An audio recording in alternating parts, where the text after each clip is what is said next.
Hello, hello. Welcome everybody to another edition of Threat Thursday Live. This one's going to be a little different. We're kind of doing these out of order. We're a little early in the month, but we had something new and cool we kind of wanted to talk about and show off. And as you can tell, we obviously have this direction, the awesome Jake Williams here with us again. All right. Thought this topic was near and dear to you as well, and would be really interesting to get your take on it. So we're happy you could be here with us. Of course. I guess quick admin upkeep stuff for everyone. If you're just now tuning in, this is a new thing for you. We try to keep these to the 25-minute mark, so it's not eating up a ton of your day. It's like a lunch and learn kind of thing. We will be doing these at least once a month every Thursday. This month of June, we have 2 on top of workshops as well. So there's a lot going on over here at Scythe. Come check us out and see what all we have going on. So our topic today. We were wanting to talk a little bit about breach and attack simulation, kind of the trends, the topics, the things we're seeing, and the pitfalls, the weaknesses, and ways we can improve it. And I really was curious and wanted to get your take on this one, Jacob. What kind of current trends you're seeing surrounding BAS, and really how you feel about it as a whole. Oh man, talk about setting me up for setting me up here. But so trends. Look, I see a lot more folks getting into BAS software, right? And I see a lot of that not being sticky in an enterprise, and it's because folks don't realize the value from it that they expect from it when they make the purchase. It's just a reality, right? And so part of the reason for that is that a lot of the BAS capabilities that we see are they're very cookie cutter, right? They're very I guess cookie cutter is the right word here, right? They're very not they don't take into account the real world types of actions that an adversary is going to take. They're very linear in the path, right? And don't really they don't really account for real world threat actor behaviors. And so a lot of folks run the BAS tool. They come up with a couple of findings initially, and then they close those findings out, and it's like, okay, now what, right? And that's where I see a lot of folks kind of say, okay, well, BAS, kind of we hit like that inflection point with BAS, and now what are we going to do with it? And that's where I see a lot of clients struggle. So I don't know if I answered your question, but hopefully got somewhere close to it. So. No, that was perfect. That makes a lot of sense, and that actually is a really good lead into what we were wanting to kind of drive into and show off today. We've noticed a lot of the same kind of trends, and we've noticed that a lot of people are getting stuck in the I'm going to test against this specific behavior and this specific behavior, and they're doing it all in a vacuum, and they're not getting that real what's the state of your host, what's the state of the organization as a whole, are you testing against domain joint host or not, and are you taking that into account when you do these tests? And we're seeing more often than not that they aren't. There's no thought about context. There's no thought about the state of users, the state of the host, anything like that. So it's not really a true test, in our opinion. That kind of hit the mark there, Tyler. Oh yeah, I would definitely agree with that. Well, I know too. Just if I can, real quick here. I mean, that's 100% on par with what I see out in my client, and the folks I'm consulting with in my client space is exactly that, right? There's not a lot of thought being put into, it's like looking at individual threat actor behaviors, but at that point we're back to atomic behaviors, right? And while we should be very clear that testing atomic is better than nothing, right? We also shouldn't confuse it for threat actor emulation. Exactly. It's a great starting point. It's a solid foundation to dive into this realm, but it shouldn't be the end all be all. So that was kind of the big lead in here. So what are we doing about it? What are we thinking about it? As I'd shared with you previously, we have developed a couple new threads, and we're wanting this to kind of drive the way forward with how this style of testing works and taking state and context and everything into account. These threads are pretty interesting. We built 2, one that's very much in the style of current BAS testing. It's behaviors in a vacuum. It's doing some interesting things, some stuff that's easily let's say signatured, or that'll pop off on signal rules, things like that fairly quickly, or that your typical defensive tooling should find. The second one is a newer dynamic threat we've created that does all of the same exact things, but it's taking the context and state of the user, the host, all of that kind of stuff into account. And it's doing these behaviors either kind of split up, or we're doing them in a way that they're not as easily found and seen through things like unmanaged PowerShell or using BOFs, stuff like that, that you don't typically see in atomic tests, let's say. We'll put it that way. And we figured we would show these off real quick, kind of give you an idea of what's going on here and kind of get your take on where we think this should move in the further. Because we've already, like, once we made these, we're like, oh, we could do something more. We could do so much more with this, and it's a really cool concept. Yeah. So with that in mind, Tyler, do you want to show off what you have ready to throw on the screen? Yeah. So we have here, I kind of pre-staged the 2 threats that we're going to talk about. They take a little bit of time to kick off, so I went ahead and already started some of them. But the ones that we're going to focus on are the dynamic threat 1 and dynamic threat 2, and I'll give you a little piece about the follow-on. So essentially, the goal of these threats are the same. So they're going to execute differently, kind of like Trey said, in some more obscure ways than just running like command line or PowerShell and having that command line being logged in there, that process creation being logged in there. But they both have the same goal to basically go in, do some discovery, collect some data, try to laterally move, maybe mount some share drives, do ingress tool transfer, things like that. But again, in 2 very, very different ways. So in the first one we have, these are just going through our loaders, some variables we have set for some user creation and stuff later on. The user permission discovery is pretty basic, right? Who am I running CMD to pull up who am I, username, just different ways to do it. But all of these are basically run in either command line or PowerShell, right? Nothing crazy. We're going to do some NetView, share, PS drives. We're going to attempt to mount the sysinternals tools to pull PSExec over. So that's a little more complicated than what a lot of this thread is doing. We're going to add a CMD key. So that's going to be utilized. Can I interrupt you real quick, Tyler? Yeah. That one was something we added in here because it hurt me almost. This one felt almost too bland, so I had to put some kind of little trick into it. Yeah, something in there. So well, instead of doing like tool ingress egress from like inside the C2 or from somewhere else, we're like, well, where else can I get fun stuff from? And thinking about it, sysinternals just host the drive out in the wild. You can mount and run files from or run executables from, and it's not blocked. So it was an interesting addition to an otherwise kind of bland threat, I guess you could say. For sure. But we have in here where we use that then mounted sysinternal suite to grab PSExec, try to run who am I. So you can utilize this for lateral movement if you had some other credentials. We have the CMD key /list. So that's utilized to add or the list is to view what CMD keys already exist. So an adversary might use that to try to see what stored credentials you already have. Just a simple print screen to take, and then we're going to make some files here that we're going to make this directory. Then we're going to output or redirect the output of some more discovery stuff into that directory. That's going to be like our data staging for the exfiltration that we're going to do later. I'm going to fill that with fake files, with dummy files. When we do exfiltration or like ransomware emulation, we don't want to actually exfiltrate or ransomware your actual files, right? We don't want to do that. We're just trying to emulate it. So Scythe has a way for us to make those kind of dummy files, we call them. Then we'll go ahead and use PowerShell to compress and archive and zip all of those files up. We'll upload it and send it back to Scythe, our C2 platform, to exfiltrate it out of there. Then we'll go in and use those variables to make a new local user account. I'm going to add that new local user to the CMD key in an attempt to then use those stored credentials that we created to try and remote desktop to another machine, right?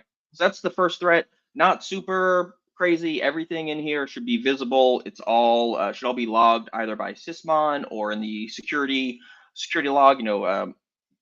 4688 of NID for process creation is where pretty much all of these should come up. And we can see if we click on here, some of our steps that ran. Let's click on some. So who am I? You can see the output. Who am I? All some more information. WMIC brief. NetView. So some of these failed because our machine is not attached to a domain, our lab machine that we're running this on. So the NetView needs, the servers. And then the funny thing, Trey wanted to go in and make that sysinternals net mount over there, but for some reason AWS does not allow us to AWS, which is where our lab VM is, does not allow us to actually mount this drive. So it works fine if you run it on your local machine, but for some reason AWS will not allow you to do it. So it's kind of funny, the one part that Trey wanted to add in ended up not working in our lab. We go in, we see that all these work. They're all very vanilla. We'll get into towards the end of this. If we have time from talking about it, we'll get into some of the detections in Splunk. See, I have a Splunk tab up here with my dynamic dashboard that I made. We'll go in and talk about those. But before we do that, go ahead, Trey. I was going to say, the funny thing about those particular steps failing to, like NetView, the drive mount, things like that, this is a perfect example of not caring about the context or the state of the host and the users. Right. We're just running things in a vacuum, basically, and seeing what sticks. Yeah, and that's kind of the point behind them too. That's a great point. It definitely drives home what you were saying earlier. It's like the attacker from this perspective, this could be like a script kiddie that found this on there and just deployed it to it, emailed it to as many people as they could find and hoping they would click on it. They don't know what's going to happen, if it's going to work. They don't care if it's going to work. They're just trying to make something happen, right? Mm-hmm. And then that takes us into Dynamic 2, which is a little more nuanced and cares a little more about the state and being evasive and hidden, having less visibility and things like that. So it goes into, initially, we have the first one is the download link to ransomware. So one of the parts that we included in this is to use essentially the Dynamic 2 threat or campaign, use that as almost like a loader or a step off point for further actions, further follow-on actions. So the real point of this one, which I think is more realistic to what you would see out in the wild, is an attacker is going to come on.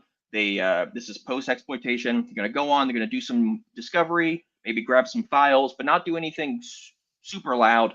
And then they're going to use their initial campaign, their initial C2, to then download another executable that's going to actually go ahead and do their follow-on actions that they want. So we've emulated that in this instance. This campaign that it reaches out to and downloads is our Vault Typhoon threat that we went over, I think, last month in our Threat Thursday. Super interesting. I would welcome you to check it out.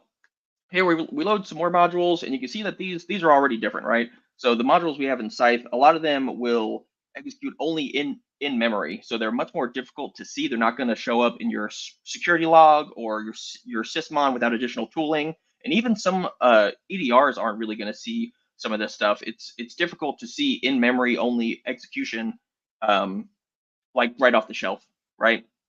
We do see a lot of CrowdStrike customers, partners that we have that utilize CrowdStrike. It's pretty good at finding these, not sponsored, but we'll take a t-shirt if there's any CrowdStrike employees on here. But they do a pretty good job of finding it. But a lot of the other ones, you're not going to get it right out of the box, right? So you go in and see that we put a little bit of logic into here. Initially, it goes in, it does this controller integrity, where it goes in and sees what level permissions our implant has.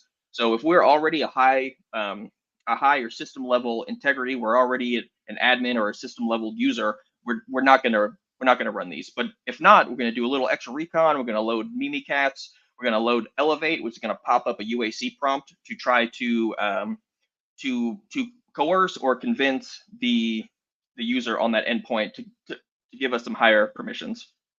And then after all that, we're gonna download the PS exec, which we have in our virtual file system, which is attached to our C2. So again, we're not reaching out to the internet. It's already established in our connection. So you're not going to see an additional connection out there that we just kind of run a who am I just to verify that we are who we think we are after these elevation steps, right?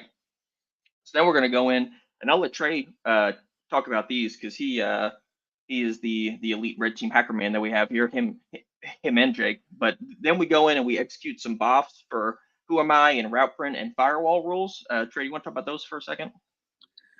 So we were trying to show the other piece here is we wanted these threats to be dynamic as possible because we would expect you guys, our users, to take advantage of them as well. So we wanted to give you more than one way to perform these actions and to test against how your defenses stack up. Running these kind of commands, doing like who am I or route print, stuff like that from PowerShell, however you want to go about finding the information, it's all fine and dandy. It might set off some alerts or some triggers, but what does that really do for you? That's stuff you should expect, stuff you should know. So we wanted to give you another way that's a little more stealthier, a little more unique through the use of the beacon object files. So they're doing a lot of the same things. They're doing them from memory. They're doing them in interesting ways that you typically wouldn't alert on or see. And for the most part, what we've seen in our testing, these don't show up right now like pre-canned out of the box. Yeah, that's a good point too. In the pre-canned, I mean, these were just pulled from GitHub from Trusted Sec, right? From their BOF list that they have on GitHub. There were no other changes to these. It was just downloaded, readily available on the internet, and are very difficult to see. But then we go in, we utilize the persist module, which goes in and it makes a new service. We call it evil service here, which is pretty neat. It copies the same implant executable that was initially done, which launches the campaign. It copies that to see evil.exe that we have here. You can have it listed to go wherever you want. But for the sake of the demo, we were just making it as obvious as possible, right? You go in there, so that will have a service. So if this campaign gets interrupted or the machine gets restarted or something like that, it will go ahead and basically redeploy the campaign. We go in, make some users like before, but we utilize Upshell, which is unmanaged PowerShell. So again, exists in memory. It calls what is it, the Windows automation DLL? Yeah, system automation or system management automation. System management automation. I always get that one kind of chopped up. It calls that, so that'll exist only in memory. Again, very difficult to see, which is out of the box tooling. And then here we'll pull down AnyDesk. So in Dynamic Threat 1, we just utilized remote desktop, some native tooling living off the land to try in lateral movement. Here we're going to do an actual ingress transfer of AnyDesk, again through Upshell. So this is going to download and execute it all in this one line. So you're not going to see that process being created. For the sake of time, I'm going to try to hurry up through the rest of these. I didn't realize I was talking for so long. We're going to pull the clipboard, some print screen. We're going to do a lot more stuff in Upshell. This here is where we're getting to the exfiltration part. But again, in Upshell, very, very hard to see. You're going to have to focus on the results of the actions instead of the actions themselves. And what I mean by that is if you can't see the that process being created, you can't see that those command line arguments, right? Because it exists only in memory. It doesn't exist on disk or in the logs. You need to look for what are these doing, right? These are creating files. You can't create your files don't exist in memory. Your files exist on disk. So it has to be written somewhere, right? It has to exist somewhere, which we'll get into in the detections. But that's kind of the focus on two, is you have to think about what the adversary is doing, what their actions are, and what the end goal is, and what's being produced on disk, because you can't hide that. Even if you delete it, there's a log of it being deleted, right?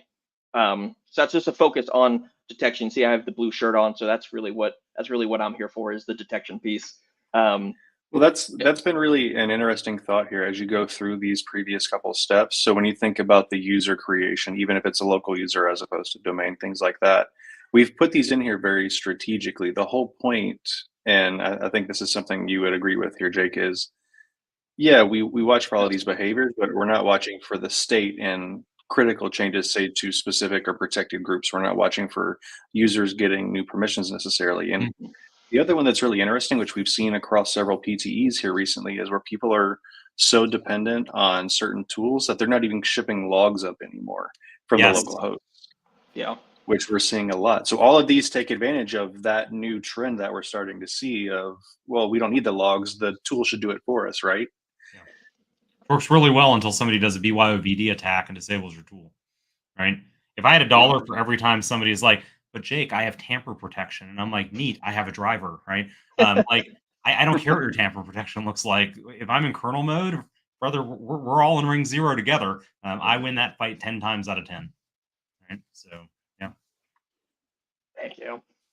And then just to round this one out, we do the exfiltration. This time, instead of it going back to our site C2, it goes out to transfer.sh or file.io, which are just some file hosting websites out there on the internet. Utilize curl for that. So the detection for that is different because, again, you're not going to be able to see this command line argument being done. We have in the detection, what we do basically is you monitor for DNS requests for the image of curl. So it's like you can't see this process being created, but what you can see is curl reaching out to the internet, which is probably something that you don't want, or if you see PowerShell reaching out to the internet or evil.exe, making some DNS requests, you don't want to see those. It's important to have a baseline and know what kind of reaches out and what goes in, and have it's hard because computers reach out to all, Microsoft reaches out to everything by default, but once you start getting a baseline, you start having some gold images, some known goods, it becomes a lot easier to kind of see things that are different, to catch the anomaly, which is really what it is. It stands, what is it? No evil, find bad. It's like you need to know your systems, understand your systems. And the last thing we do here is kick off that next campaign, which I was talking about. You can see here we have dynamic 2 and dynamic follow. So that kicks off this Volt Typhoon threat, which then goes in and does a bunch of stuff. I'll refer you to our chat from last month to go in and see that. But I don't want to monopolize too much time with just me talking. So Trey, Jake, you got anything you want to add? And I could try to jump into detections afterwards. I'm pretty good. This is great. And I guess maybe one thing I might note is that, look, the value in all of this is doing detection engineering. Right? That's it. That's the value. That's why you do this. And again, if you're on a BAS solution today where you've exhausted the detection engineering that you can do, you need to move to a new platform. And likewise, if you're using a platform that's got lots of options, again, if you're not doing the detection engineering, you're not getting the value out of it. Right. And so that's such a critical component. Sure, know what's not going to be detected, right? But then fix that, right? Mm-hmm. So anyway, it's my 2 cents. No, I couldn't agree more. I think Trey and I see that a lot and harp on that in all the PTs and things that we do, and why purple teaming is so effective, and why we really harp on it and are real champions of it. It's like you need to see where your gaps are and go in and fill those gaps, right? And that's kind of what we're trying to get at with these 2 threats. So real quick, I'll just show some of the detections that I was talking about here on Splunk. I know that we're getting close on time. We see D1 is dynamic threat 1. So these are, this is looking for new tech local user. This is looking for suspicious archive creation by uncommon processes. So this is like if you have an archive created by PowerShell or basically anything that isn't 7-zip or Explorer or like WinRAR, it'll hit on that. So we could see here that some of these files are being made, this info.zip and system info redirector, that PowerShell is going in and compressing the archive. I don't know how many people on here use PowerShell to create archives. I use 7-zip or Explorer like a normal person, but like things like that, of knowing what your users are doing and how they're utilizing the native tools that you have on your system. I can't say how important that is, just to know your environment and know your system. And that search actually caught the 2 curl commands we had also, because they were transferring zip files. So just like a happy occurrence. We go into low BAS discovery. So this is, again, just kind of most of the D1, the dynamic 1 detections are kind of like keyword searching, more or less, right? So we have these Sigma rules that have keyword searching in there. So these are looking for just common low BAS discovery. Who am I? Netstat, net commands, etc., etc. All viewable, in one, you can see image, parent image. You can see the command line arguments. Really, nothing is hidden. And then as we get down to service modification, or into dynamic threat 2, we can see that it looks a little different, right? So here we're looking at target objects instead of like command lines. So how this one works is it actually looks at this registry value, which is where all your services are named. And it looks at that registry value, and the one on the end here is what the service is actually called. So we can see here that this evil, it has a space in it, so that's probably why it's parsed like this.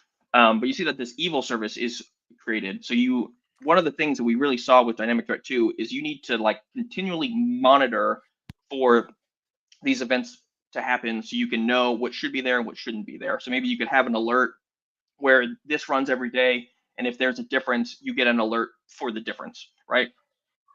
And then user creation, it kind of gets into that too, because we made the user via upshell and not via just like the get tag local, or not get, new tag local user in PowerShell. Through the run module, it's made through upshell, which is again in memory. So you have to monitor this, your security event log for event code 4720, which is new user creation or new local user creation. And we can see here that dadmin and AA admin. Wish we could get Michael Key on here. God, that'd be sweet.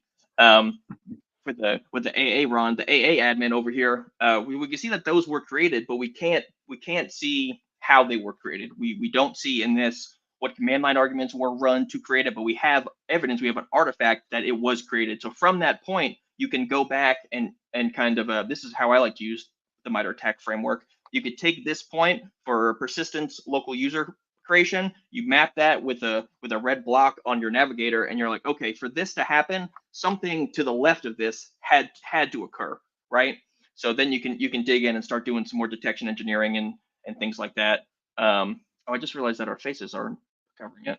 Oh, that's what it looks like. And then over here on the right, we have just those DNS curl requests that I was talking about a few minutes ago. Of by monitoring the actual image of curl, and you could do this for any image, right? You do it for PowerShell, CMD. It might be more effective in your environment to actually exclude images that continually reach out to the internet. And what like Chrome, if you're trying to see what Chrome is reaching out to on the internet, brother, good luck. But you can see in here that curl storage.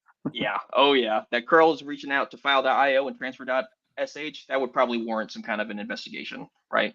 Yeah, that was as quickly as I could try to go over. I'm sorry that I took up so much of everybody's time. But yeah, any thoughts or ideas? Anything else you guys really want to hit on? I would just like to drive the.